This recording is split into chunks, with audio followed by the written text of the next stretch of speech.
Step 1. Preparation for construction. Before installation, clean the installation slot. Check the incoming materials against the shipping list.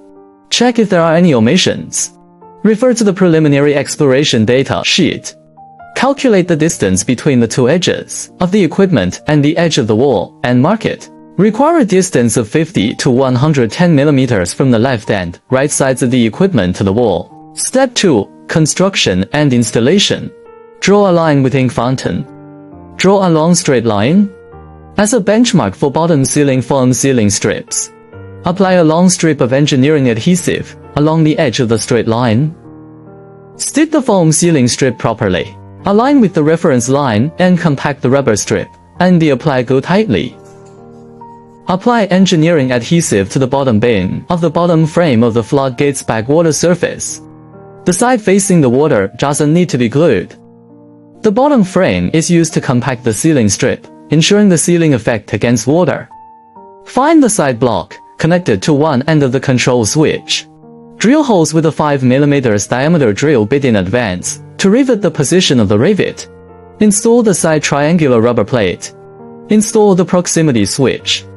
Firstly, insert the steel plate of the proximity switch under the installed rubber plate that has been flipped up. Rivet a rivet in the appropriate position to secure the switch module. At the corresponding position of the bottom frame, drilling and riveting switch module. Use an free drill bit to rivet them to pointed rivets. After closing, the gap between two modules should be less than 5 mm. Install the triangular rubber plate on the other side. Compare the values on the survey table. Adjust the distance between the module and the wall. Try placing the first edge block. Arrange the following modules in order. The equipment should ensure that it is pressed against the bottom ceiling strip. Tighten the connection module with its self-locking bolts and nuts. After assembling all modules, measure the gap between the two end walls and equipment. The distance from the edges of both sides of the device to the wall should be the same. Start fixing equipment. Use chain expansion bolts to drill holes and fix from one side. Prefix the bolts at the corners.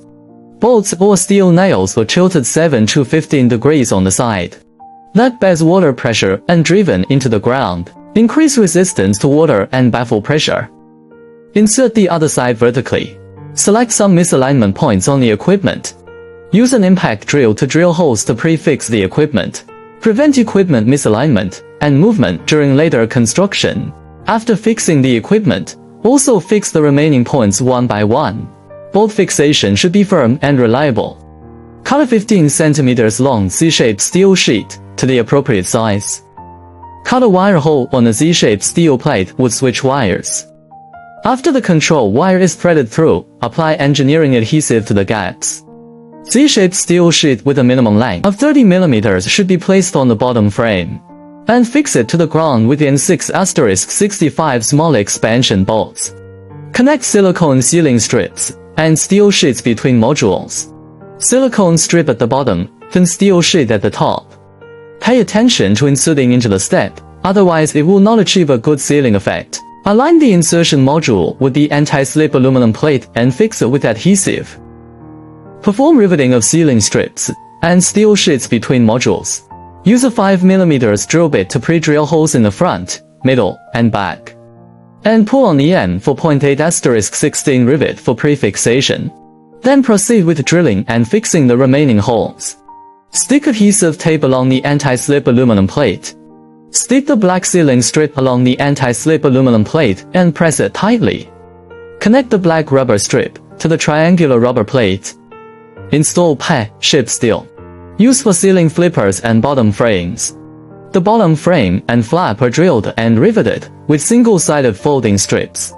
Press the folded part onto the anti-slip aluminum plate with holes on the surface. Require reliable riveting without looseness. The connection between the pie-shaped steel bar and the triangular plate rubber plate needs to be tightened. Use N5*19 long rivets to drill holes and rivet firmly. Rivet and fix the edges of the triangular plate to the C-shaped steel plate with matching short pressure strips. Glue the edges of the triangular rubber sheet and install it on the wall. Fix the rubber sheet to the side wall with a pressure strip, and drill holes. Fix with M6*65 expansion bolts. Drilling and installing slope protection. Require the slope protection to be straight, neat, firm and reliable. Cut and install the excessively long slope protection on both sides of the wall. Install auxiliary handle within a total length of 5 meters. Install one auxiliary handle on each of the left and right edge plates. The total length is 5 to 8 meters, with an additional auxiliary handle added in the middle position. For those larger than 8 meters, add handles as appropriate. Drill holes and install auxiliary support rods on both sides. Install the LED light strip line. Use the matching T-shaped Y clip to clamp the stripped red wire in the proximity switch cable.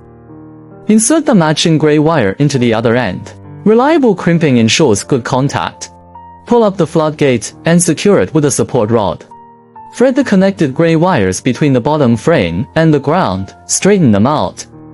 Use T-shaped wire clips to connect the gray wires that run through the bottom frame. Connect and crimp the positive wire of the LED strip reserved between each module securely. After all modules are connected, fix the T-shaped Y clip to the corresponding position on the bottom frame with zip ties. Eliminate the risk of being crushed by flipping boards. Mark the position of the floodgate warning light control box. The position should be downstream of the floodgate and higher than the water blocking height of the floodgate. Prevent the occurrence of electrical leakage. Drill holes and fix the floodgate warning light control box. Connect the wires as required. Power on. Test whether the LED light function is normal. Lower the floodgate. The green indicator light on the control box should flash. The LED strip and rotating warning light at the front end of the floodgate should flash once every 30 to 60 seconds. Pull up the floodgate. The LED strip at the front end of the floodgate should flash at high frequency. The rotating warning light should also flash. Drill holes and install equipment nameplates in prominent locations next to the equipment. Step 3. Water testing and acceptance. For sites with conditions, water release and buoyancy tests are required to verify that the device is functioning properly. Step 4. Engineering acceptance. Fill out the installation acceptance form. Find relevant personnel and units to sign and confirm.